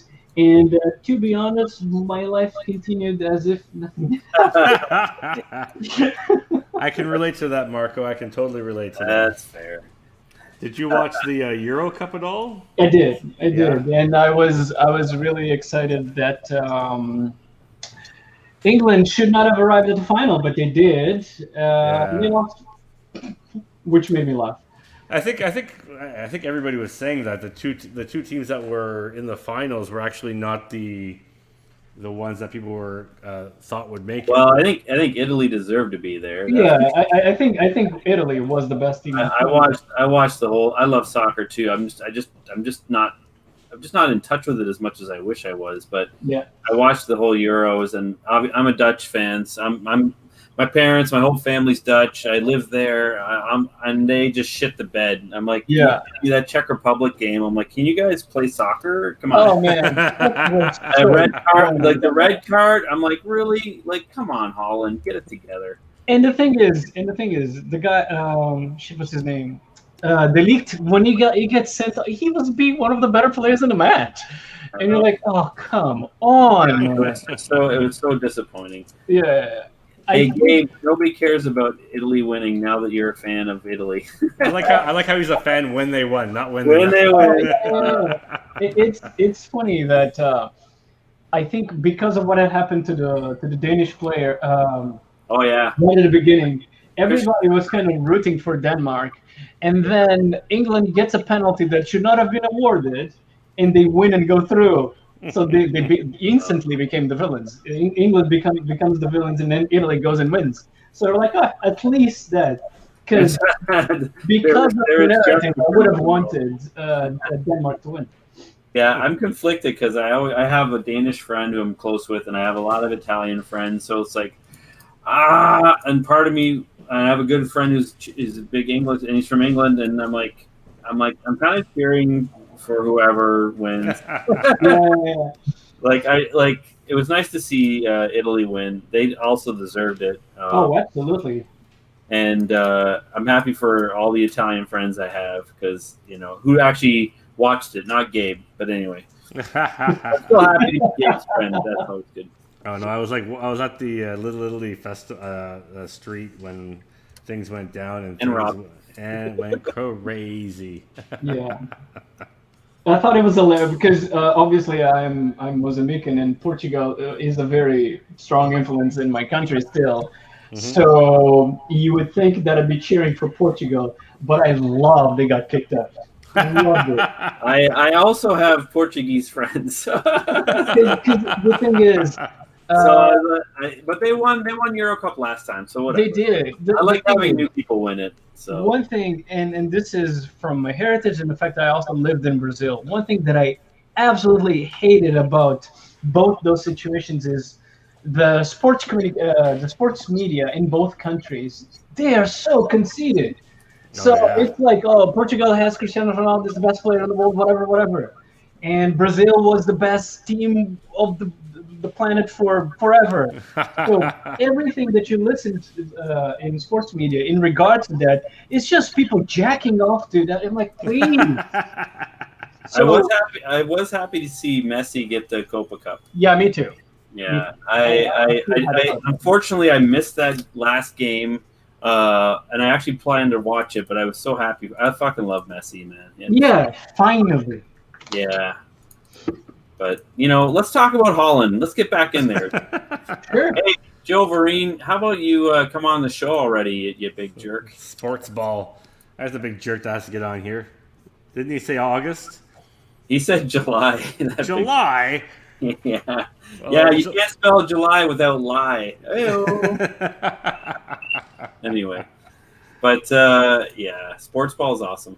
It is. I was happy to see the Bucks win the trophy there too. That was awesome, man. Who, the what? Basketball. I don't know. Oh, okay. I Again, you lost me rooted there. for Giannis there. I wanted him to win, so that was great. I thought they weren't going to do it. They were 2 down on the Suns there. So anyway, nobody cares what I'm talking about. It's just you lost me there because we start talking about football and I won't stop. You start talking about something else, I don't know what you're talking about. Yeah, that's fair. I hear just like you're like Charlie Brown's teacher. Yeah. Hey, so Marco, Yeah. I want you to listen to this. Reach the stars, fly your fantasy, dream a dream, and what you see will be. Yeah. What's that from? Never ending story. That was your DeviantArt quote, and I was Yeah. like, oh, so why that one? For a very long time, The Never Ending Story is my favorite movie still, but it was my favorite book. Oh, And interesting. it's actually what I have tattooed on my arm here. A no way. true. Yeah, because like the idea of the reach of stars, where I don't know Or what says is in hieroglyphs. Oh, Hieroglyphs. Yeah. It's what it says in the little symbol of the two snakes biting each other from the movie, Oh, right. Okay. which I- is the idea of creativity. lo- Do what you will. It's like Yeah. the idea of the book is to create fantasy. Create fantasy, to create engaging worlds, and thrive in fantasy. Nice. So, Nice. I love that movie. The Reach the Stars is just a lyric of the song, but it was kind of harkening back to what it says in that little necklace thing, which is Mhm. do what you will to create fantasy. Interesting. I like it. I love that movie. I didn't realize till not too long ago where it has like something like 6 sequels or something crazy like that. I've Yeah, never seen. they're not good. One What? of them has More? Black- There's more to that? What? I never heard Yeah. of that. Yeah, Yeah. I thought. I guess it is a never-ending story. Yeah, exactly. But I mean, I didn't know there was more than that. That's crazy. Yeah. there's like at least 2 or 3. So I think there's 3. I think 3 or 4 Yeah. even. I know that Jack Black is in one of them. He's a bully. What? Yeah, he's a bully in one of them. Young Of Jack course. Black. Of course he is. That's amazing. And he sings, of course. is there any returning characters in the other stories, or is it the same any actors? I know that the guy, the rock monster appears again. He was cool. I liked him. Oh man, I was terrified of that like demon dog. I remember that being like, holy shit. I was so young when I saw it, and I was like, oh no. And it's interesting that like when I saw the movie first, then of course I was terrified by that, and then I read the book, and in the scene, the beast is just taunting the kid. He doesn't even want to kill him. He's just taunting him like, oh yeah, fantasy doesn't exist, whatever. So it's just interesting that of course the movie goes, you have to go for the action moment. Yeah, a little step further. Yeah. basically. That's funny. I'm looking forward to the new Dune remake. That's for sure. Oh my god, I watched Oh the new man, I trailer saw for that trailer. It's amazing. I won't. I refuse to watch trailers of movies I want to see. I don't want. I want to go in with a blank slate. I mean, to be Good honest, idea. the trailer doesn't give away much, and it's just beautiful. Just I can't do it, man. I want the whole experience fresh. It's like the Green Knight. I really want to see that film too. we're seeing it this Friday. At the Oh, you son of a! Yeah. Nicely done.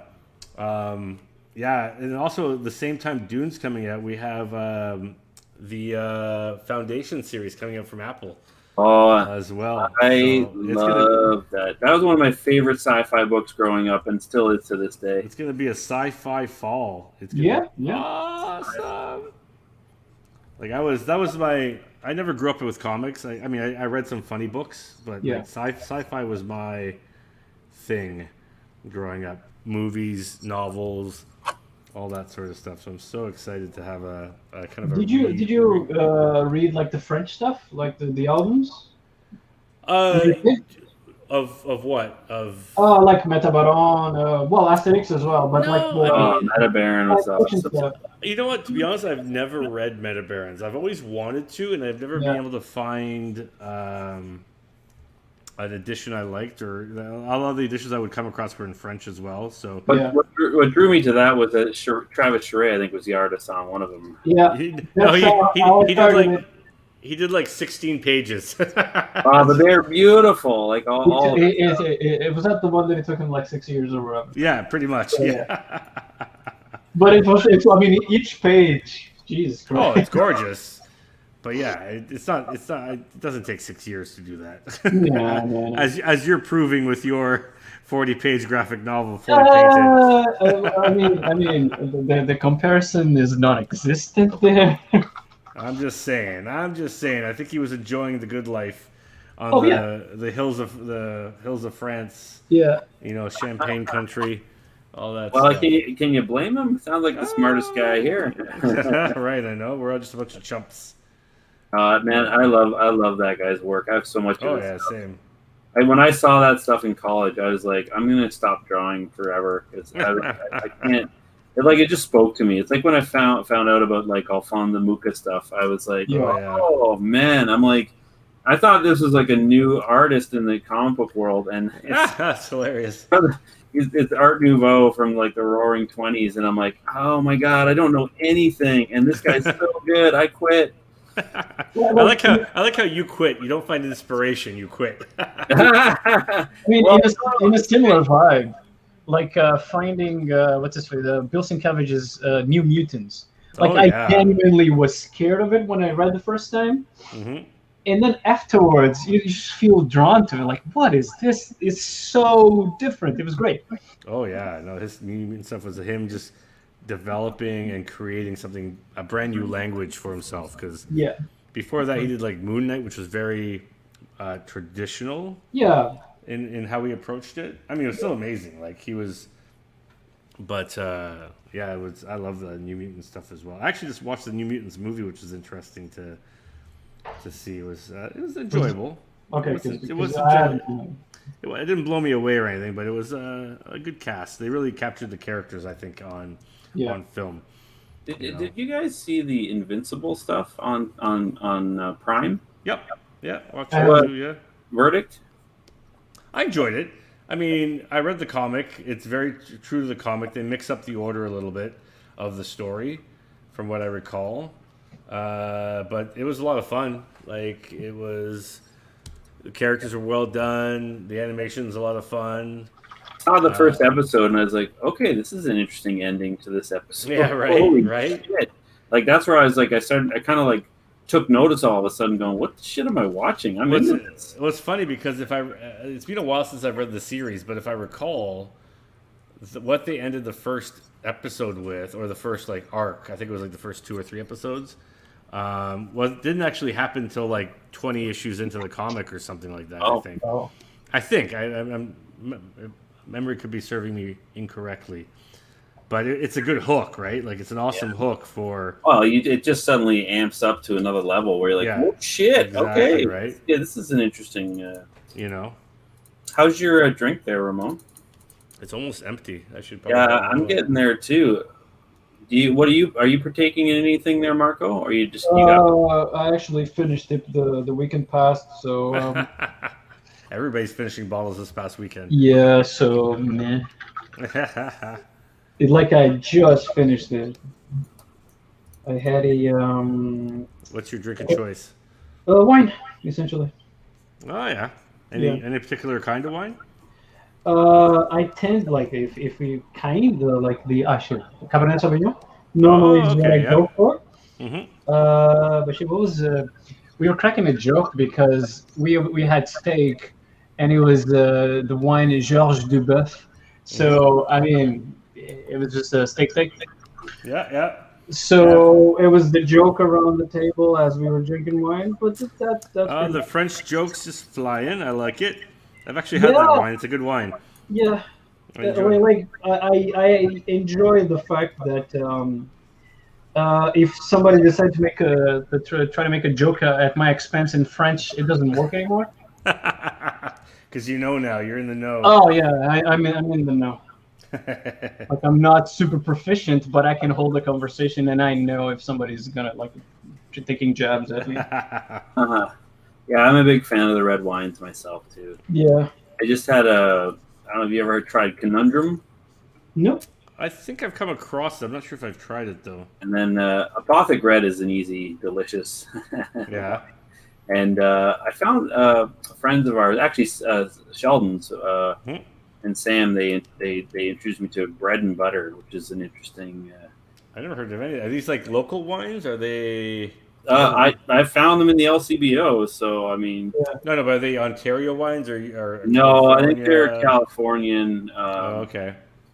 But they're quite delicious. It's like, Nice. okay.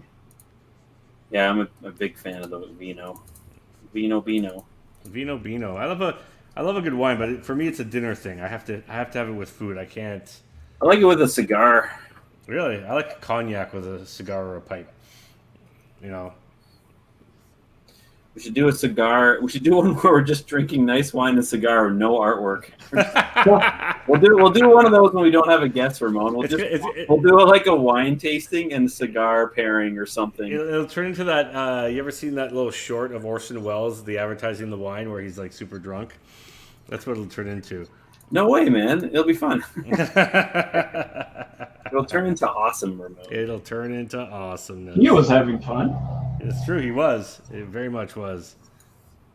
Oh man. So like, what's next on deck, Marco? I know you're not done yet, but like, Yeah. you obviously are probably thinking about. Well, I'm nearing the end of this. What's Apothic Rules? Yeah, I like it too, Calvin. It's awesome.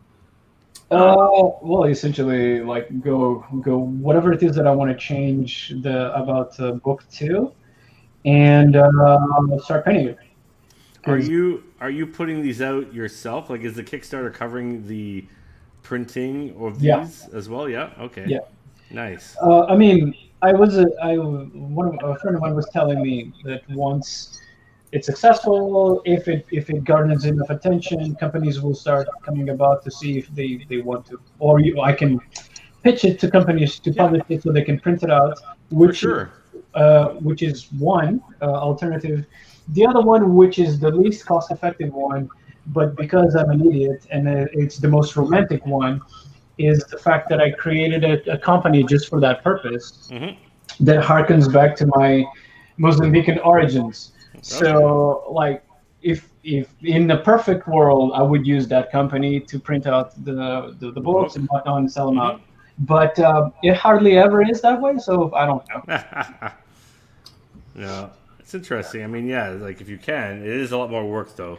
Oh, absolutely. Unless you have like a setup in place or whatever it might be, But at the end of the day, at least you're not in the red because of the Kickstarter, which is nice. Yeah, right? Yeah. Like one thing that I can do, like for instance, a couple of weeks ago, like the past month, I did a couple of covers for Boom, which covers whatever extra expense I would want to have outside of Kickstarter here.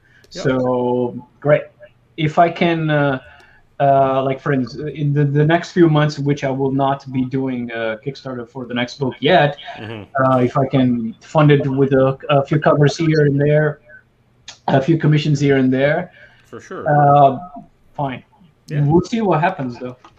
Oh yeah, for sure. It's like play it by ear and see what your options are, basically. Yeah. Again, the best thing is to just go, hey, I am available, companies. Yeah. You want to hire me. Come say hello. Yeah, but I am really enjoying not having to do that, so I don't know how it is. I know. I can only imagine the freedom. Something I look forward to hopefully, figuring out soon. But that just whole freedom of just creating on your own schedule. Yeah. Obviously, you keep a schedule, but at the end of the day, you're creating it. It's about the work. You're not rushing it to have it out every month or whatever it might be. So, yeah. It's a wonderful thing, and there are some great companies. Like I know, the great thing about Skybound, actually, the guys I do Stillwater for. They actually often will give you a huge lead time to make sure you don't fall behind. into that trap of like you're rushing to the deadline, so to speak. I'm not saying it doesn't happen, but they are very considerate and cognitive of that fact, which is super awesome too. You don't. There's many Marvel jobs I've had over the years where the editor is like, hey, yeah, so we need this for next week. What can you do?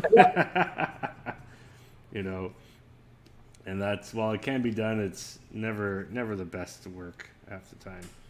Yep. Oh man. Oh, how's that drawing coming there, Ramon? Oh, mine's coming along. I'm working. Speaking of Stillwater, I'm working on a page of Stillwater today because deadlines have to be met. Speaking of, I am loving the little choice processes that you post on Instagram about Stillwater, like the kind of stuff. Very, very cool. Thanks, man. No, I like. It's interesting how working, especially digital, has changed my process over the years. It's things I wanted to implement traditionally, but it was too lazy, and now because it's so much easier to do it digitally. Yeah. The whole layering of things and moving things around, which a lot of European artists will often do through like onion skins and tracing paper. You know what I mean? But I've always like, once I'm on the board or on the paper, I'm always like, that's it. I'm here. I'm not moving away from it. But I love playing around and building up a page.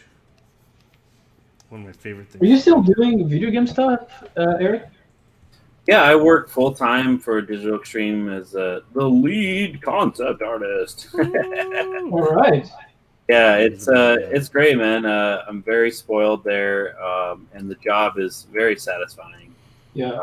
And the pay is great. Oh man, no complaints. No complaints. And we moved out here to London about 11 years ago. 11 years ago, last Wednesday was my 11th year. Yeah, at working at DE. So we've been out here for almost 11 years now, and we love it. So. It's like you almost have one cat for every year you've been out there. Oh, fuck. We have way too many cats. Really? We have 4 cats and a dog, and 4 cats is 4 too many. And then you also have like 3 bunnies in the backyard or something now, don't you? We had a whole family of bunnies. My wife takes care of every animal that visits our yard. She buys all kinds of animal seed. Yeah, I'm like, okay, well, we all have our thing, and that's her thing. Have you actually? Are the rabbits still there? Out of curiosity, just. I haven't seen them around. I think they started making a nest in the neighbor's yard. But we had a nest in the middle of our yard, and it was quite something to see all that. You were there, weren't you, Ramon? No, I was there when she was feeding them one time. And we were like in awe of it. We were like, "This is so cool." Excuse me. Yeah, it was interesting how fearless she was. She's just like, whatever, I'm just going about my thing. She knew we were harmless. We weren't going to do anything. Yeah. Such an interesting... I love to see you're building up the shapes. It's always funny. Acrylic was never my friend. I've always been a watercolor guy. Me too, before. I think working in reverse from dark to light is more difficult for me than working from white to dark. It was such a weird... the transition, because I was so used to watercolors. Oh yeah. And on the Winter Soldier, I actually started using gouache, and it kicked my ass. It kicked my ass. The first page for the Winter Soldier, the first 3 pages are the only ones that I painted all in gouache, and it took me 2 or 3 months. Oh wow! The first 3 pages. Holy shit, dude! And I'm like, okay, I can't do this. I can't. So crazy. I started incorporating watercolors and acrylics for the rest of the book, and I could do I could do almost a page a day. Oh wow! But that was during my youth, when I was naive and thought that I could paint a whole book in 11 months. Which I did. You can't do it anymore. I was burnt out at the end. Oh yeah, I don't doubt it, man. That's crazy. So after that, I'm like, I'm getting a more grasp of this acrylic thing, and the fact that you can just water it a little more and it looks like watercolor. Yeah. So I'm like, I can just start experimenting with acrylics and see where it goes. Yeah. And now it's like my media of choice. Oh, interesting. Yeah, in college I did a few things I liked in acrylic that were but I used them like like a watercolor, so they were translucent and I layered Yeah. them. But yeah, like to paint opaque, kind of like what you're doing there. I was like, Yeah. no, not working. Yeah, man, it'd be fun to revisit though. I know Eric's quite the painter here. He's done you've done some great pieces for some gallery exhibits over the years. Really? Yeah, he has. Yeah, I mean they're nerd exhibits, so they're like Star Wars and what was the other one? Was it Bill Murray you did? Yeah, the Bill Murray one. Yeah. Yeah, and they're great, man. I ended up selling them too, most of them. So I think I still got another Star Wars one sitting at the office or at the studio. I have because it's been that happened just before COVID. If you want, I could hang it up at the studio. It could be our if you want, but I'm like, I don't know. That should have been better. But anyway, Actually, for a while, I was actively looking for like galleries to discuss where I could, like, if I could display artwork and whatnot. I didn't do my due diligence very well. I never found many. Well, you got to come to Toronto. You should do one at Raid. Yeah, I was going to say, Marco, we have the gallery in the front now. So when you have your book, we could have an event with all your original artwork. Actually, in the gallery. I mean, were it not for the world ending and a pandemic, I was going to be in Toronto for the launch party for the book. I was going to do it at the Beguiling. Oh, nice. And so like it would have happened this October. It's just that because of the COVID restrictions and whatnot, yeah. Yeah, but now things are open. Like Carrie was just here from Montreal this past weekend. Had some nice drinks. Yeah. So people are traveling around now. Things are a little bit more lax, open a little bit. I'll check with Peter again. We'll see what happens. Yeah, but it is something that I really, really wanted to. Yeah, I mean, their store. I'm not sure if they've opened up the store to the inside yet, because I know they've had like a kind of a outside element. But you're always welcome if you ever want to do a Toronto launch. We have a huge gallery space and studio looks amazing in the front. So I see the pictures. It looks great. Yeah, so there's. There's my Bill Murray. There you go. Yeah. What's the medium? Did you do acrylics? Yeah, it's acrylic. Yeah. That's awesome. Yeah, thanks, I think buddy. it's great, man. And it looks like Bill Murray. That's the other It thing. does. I mean, it is on purpose. It's all right. It's all right. There's always mistakes. I liked my Princess Leia the best. If I was gonna like anything of my own, it was because I did that all with palette. You did impasto style, didn't you? I used the palette knife for the first time. I'm like, let's do a big painting for the first time with the palette knife. Oh, I've never used that. It was super fun. I did the details on the face with a brush just to try and catch her likeness, but yeah. And then I did that big other Star Wars, the two 3x4 feet paintings. That was the interior of the Millennium Falcon. Yeah. Oh yeah, I remember that one. That was great. oily and acrylic. Actually, I gave that to Sheldon as a gift, so he's got it hanging in his house. So. Oh, nice. No one bought it. Speaking of Star Wars, Ramon, do you still have the Boba Fett stuff there? Oh yeah, he's my roommate. The Boba Fett. He's still there. He's keeping guard at the house. Yeah. Nice. Yeah, one day I'll have to share the story of that adventure on here. Bring him in. We'll do it at my place with him. Yeah. No, that'd be great. The Boba Fett. Yeah, the Boba Fett's super popular. Yeah. No, it's just like my one nerd vice for the long time was Star Wars and somehow I got a Boba Fett in my house. Have you done stuff for Star Wars? What? Have you done stuff for Star Wars, like books? I never did a comic book. I have done some covers. Yeah. And I've done illustrations for the role-playing games over the years. Oh, okay. But never a comic book. It's funny because I was like, I don't know if I'd want to because I feel like it might ruin my love of it in a way. I don't know, like. Oh, I so understand what you mean. I've heard horror stories from people who have worked on some of the comics, and they're like, being micromanaged by different things like editors Yeah. and Lucasfilm and stuff, and I'm like, oh, I don't know if I want to deal with that. Like, I already have a hard enough time with the freedom I'm not given on a regular series, like because once a character's popular, they're like micromanaging that thing to no end, right? Yeah. So, See that? can you imagine like a multi-billion-dollar property? They're going to make sure that everything is exact, So, part of me is just like, you know what? I'm just going to enjoy the movies and the toys and That's the a good different call. things, and forget about it. Oh, there it is, Ramon. That's so Smallest small. photo ever. That's awesome, Rob. That's hilarious. Yeah, that's him, Boba, just chilling at my place. And you know how many times he's looked over me while I slept on that floor for many years. Just like, Eric, I've got you protected. Don't worry. Yeah, it feels weird because we had this thing going for so long of every con I'd have a visit from Eric. Yeah. And Eric and I would like chill out after the show, have a nice whiskey or a scotch.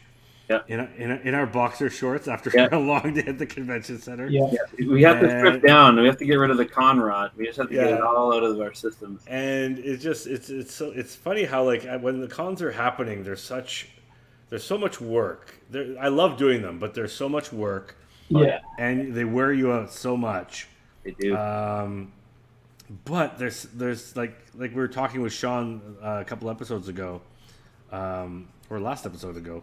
Last episode, yeah. Yeah, where it's like, but there's a whole aspect to our lives that just centers around that, whether it's friends we have, when we see people, or just certain rituals. Like, I know I'll see Eric at least 2 or 3 times a year at these shows, and we'll have a nice drink, and we'll go out and have a nice dinner.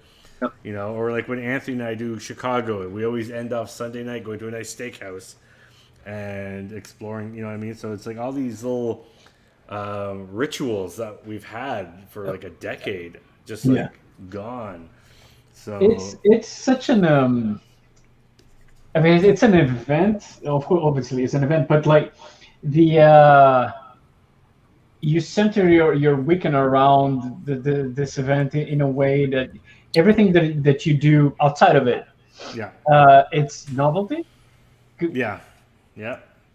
Not exactly how it should be, but it's just fun. Oh no, like I've never, knock on wood, I've never had a bad experience at a show. Like, I've had shows where I don't make a lot of money or whatever it might be, but the experience is always a good one because I'm always with friends, colleagues, and we're just like having fun. You know what I mean? And socializing and chatting ideas and whatever it might be. Yeah, I'm looking forward to getting back to doing that on a regular basis. That just was they double as like I'm experiencing a new place, like a little vacation trip. And then you're working, and then you're also connecting with people you only see at shows that kind of have this special connection because they're also in the same industry and they're slogging away and they're trying to like make something of them, and it's just cool. It's an art focused atmosphere all the time, and that's pretty wild, Yep. So, no, for sure, man. And the drinking is fun. The beers. It's like experiencing like different bars and like. Chicago is so amazing, man. Oh yeah, I've actually booked Chicago for this a year. I'm excited to actually. When is that? December. Man, I really want to go. Early December. It's because I was talking to Mike, the guy who organizes Artist Alley, and I'm like, Mike, I've been to every Chicago since it's happened. It was the last show I did before COVID hit. Like literally a month before COVID hit, I was in Chicago. There. And now. It'll be my first show. It'll be my first U.S. show back. It won't be my first show back. I'm going to be in Spain in September. Oh wow! Yeah, and the Toronto show will be in October. What's going on there? Hey, we're live. Say again? Is there Fan Expo again? Fan Expo, yeah, they pushed it to. Late October, I believe it's like around the 20th or so, maybe a little bit earlier, but yeah. So we're definitely planning to do stuff as a studio there, and I know it's not. They're not planning it for it to be obviously big due to gathering restrictions and health concerns. Yeah. But they, a lot of these companies are, I think, just dying. So they're like, we need to get these shows back on the ground, Yeah. and moving, right? Just think about all the fans, how happy they're going to be, man, just to get out and see everybody and Yeah. all Because there's also huge fan communities that they can just get together at, they meet up at these shows shows, as yeah. well. Yeah. So there's a whole social aspect to it, but yeah. I'd be curious to see if it affects the Kickstarters at all, because I'm guessing a lot of the money that came into Kickstarter this year was due to the fact that a lot of people didn't have to spend it on flights or hotels or whatnot, right? So they have maybe a bit more of a budget to help support the artists they love, right? So I'm curious to see if that'll change anything.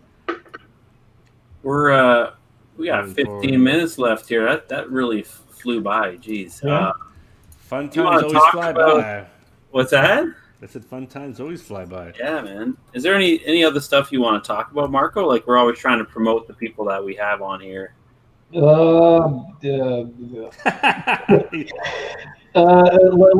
for the past year and for a while now, if everything goes the way I would like it to go, I will be I was and I will continue to be a broken record. As in, I book storybook. So that's basically it. I have been doing this. On the one hand, I'm very excited that it's coming to its end, and I can move to the next stage of it. Mm-hmm. On the other hand, I'm completely terrified that it is coming to an end and it's coming to the next stage. Of and course. And on a third level, it's like there is the before the book came out and afterwards. Yeah. Good or bad, it's out of my system. It becomes real, It's like you're getting that, you're taking that baby, and you're putting it out to the real world, and that's when, the reality of it, I think, sinks in, because you've been working in a vacuum, creating it to a degree. I'm not saying like it's a pure vacuum, but you can't see it from here, but I have like right in front of me. I have a tailor, and I'm not writing. I'm not writing you, Ramon, but I have Tale of Sand right in front of me as reference. Oh wow! And I do look at it as in the way the book is presented. Oh, thanks, man. As a point of inspiration, because some of it, because that book is very different. This is very different from mainstream comic books. Mm-hmm. And this thing that I'm trying to do, well, it's not the same thing. It's equally very different. Yeah. I have it there as in, all right, this is kind of a aim. Mm-hmm, mm-hmm. So what do we got on screen here, Marco? Is this? That's the cover. That's the cover. Yeah. Yeah. What does RDW stand for, or does it stand for anything? It stands for me not having to pay copyright to Bob Dylan. Because since the story is about dealing with addiction and whatnot, I actually I was trying to find a song that deals with that. And there's a book there's a song by Bob Dylan called "A Rainy Day Woman" that is about being stoned and the results of addiction. And I'm like, I was gonna call it "A Rainy Day Woman." I'm like, maybe not. So it's just RDW. Okay, interesting. Like the biggest focus in it is actually the subtitle, which is a tale of lost fantasy. Okay. So it's tiny there, but it's there. Nice. Yeah. Oh, look forward to having this come out. Oh, hey, Diego, how you doing? Thanks for joining us, man. No, it's I'm flattered that you said that about Tale of Sand, Marco. It's one of the few projects I've done where I had complete freedom. Yep. Or I felt like I had complete freedom to tell a story anyway and really play with the medium. Like, not every story you can do that. Like it has to work for the story, right? And that one was just a blessing to be able just to cut loose and try different things.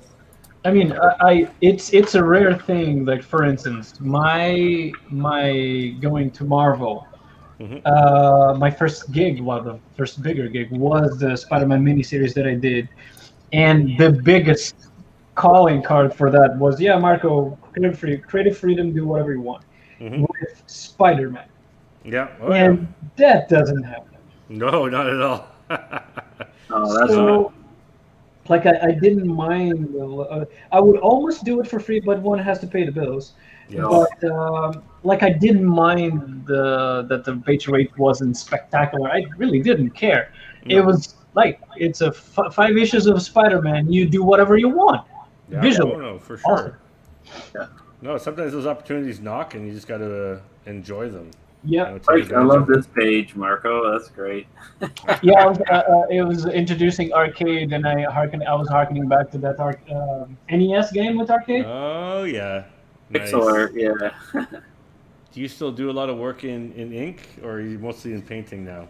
Just painting. In fact, I have a piece that I set about that I wanted to paint, and recently I've been thinking about just doing just inks on it, just because I haven't done it in Okay. so long. Oh, interesting. That's very cool. I like this page too. Yeah, nice angles. I like the. These are, yeah, these are Wow, freaking yeah, that's great. I actually remember that issue. Yeah, yeah, yeah. That's gorgeous. But the little small one at the. I love the stuff on the right. Oh, it's because it's like one of those plain pamphlets because the whole sequence happens in plain. oh, I see. Okay, interesting. Oh man. All right. Yeah, still feeling lazy. Thanks, Marco. Oh, don't worry, man. Well, you know, I have seen your artwork. Please. you're not. Oh, You're, no, not I you're, know. you're not done your piece, Eric. Is that what you're saying? No, You're not no, done. no, no. Eric, look at he got a whole. Oh, that's cool. So is that a reflection in water? Ah, is that a face? It's a face. Yeah, nice, I nice. see it. It's this guy here, too. Rock troll. Yeah, yeah, yeah. Oh, I thought when you started it was like part of a river and rocks and stuff, and now, oh, that's interesting to see it. Mhm. See, it's nice to see it come together. Yeah, yeah. And Wow. now 3 more to go. 3 more to go after this one. Yeah. Oh, man. That's something else, man. It's like I probably will feel rather emotional for the moment I finish the last page. Oh, you definitely, most definitely will. You most Yeah. definitely will. So did you? So you said you basically worked on this for a year, and that was it, right? Yeah, as I said, I did like before, right at the beginning, I had like loads and loads of commissions to do. Hmm. I still have quite a few left to do. But gladly, the people that commissioned me, they were understanding of the fact that I was starting work on a Kickstarter book. Yeah. Yeah. But I did that, and just recently, I did a couple of covers. Nice. So you've done this now. Do you like the idea of just focusing on something for a year? Would you do it again? Absolutely. Yeah, I bet. Like it sounds awesome, but like I've never done it. So, but you never know, right? Maybe it's kind of like, it's kind of the word. Eric's getting jealous. Bearing in mind again, the way I set this up, I have time to just veg about. No, but you should. That's important. Yeah, I have time to like I'm not feeling good. I'm not gonna paint most of the day.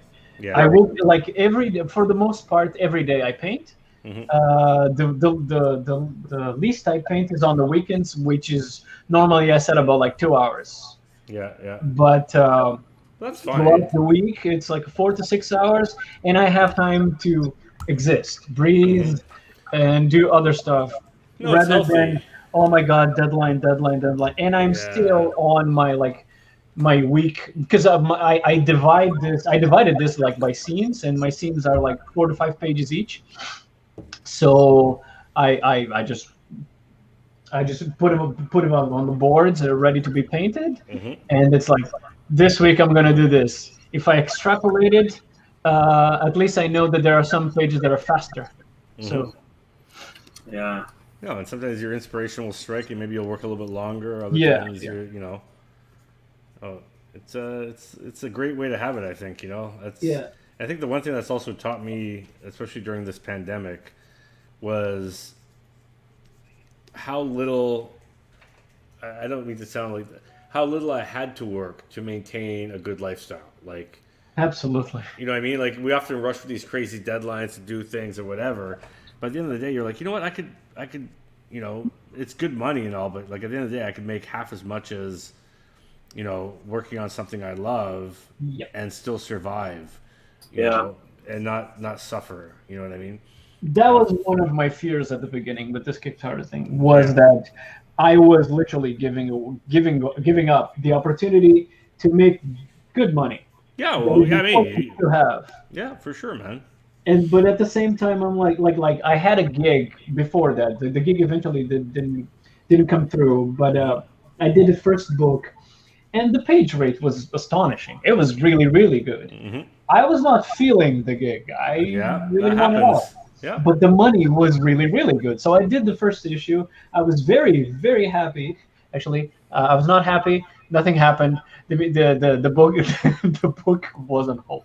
Eventually, the book was on hold, and eventually they got another artist, and it's fine.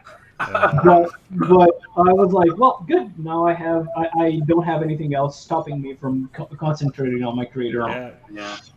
So we're coming down to a few minutes here, Mark. Yep. We have to start wrapping things up. When we do the end of the show, stick around afterwards. I think Rob will put you on mute and stuff. But just a post chat. Post chat. Absolutely. Indeed. You know. But all right. Well, let's wrap it up for our good people out there. Hopefully, they enjoyed. Everyone that showed up, Mom and Deadhead again, awesome to see out here. Diego, Kalman, Joe Vereen. I'm just reading all the numbers. Named Gabe, Bobby, Sam. I missed anybody here? We had Andy Beldanger, I call him. Beldanger. Gab Sapienza, my fave. And it's awesome seeing everybody come out and watch us talk about nerd stuff and see us draw a little bit. It was really cool to see you painting live like this, Marco. That was really cool to share that with us. That's really cool. Because this is like a monumental undertaking. I'm looking at that, and that's cool that we got to be part of like that last panel a little bit. Come together. Oh, we were part of it. We might have inspired him, in fact, with that. That's panel. right. Oh yeah. The reflection is based on what we're seeing here on the screen, Eric. Yeah. Oh, nice, man. Maybe. Who knows? But when do you think you'll be back in Toronto, Marco? I mean, it just depends. On one hand, depends on COVID restrictions. On the other hand, I am slightly afraid of people post-pandemic. So I'll probably refrain till next year. But interesting. Okay. That if I'm gonna talk to Peter, we'll see about the begun because it just might happen. I don't know. Oh, here's Gabe. He's got the final words. Yeah. Yeah. No, compliments. Thank you. Hopefully, hopefully everything. I can't wait to see all these people we've interviewed so far in person. And I mean, thankful I've been able to see Ramon and Rob throughout the last year and a half occasionally. Which is great. No, it's been great. And I just seeing all the people in chat. I'd like to see them in person again, and come to Chicago. Yeah, that's I'm thinking about it, man. Like, what's the cost and all that? We'll talk after. Okay, we'll talk after. Anyways, let's sign off. Let's cheers everyone for coming down and Marco. Drink. Thanks again, man. Thanks, dude. Thanks for having me, guys. Dude, it was an awesome night. Pleasure. And a pleasure watching you work. And congrats again on it, man. Cheers. Thanks, man. Cheers. Cheers, man. Good night, everybody. Bye. Yep.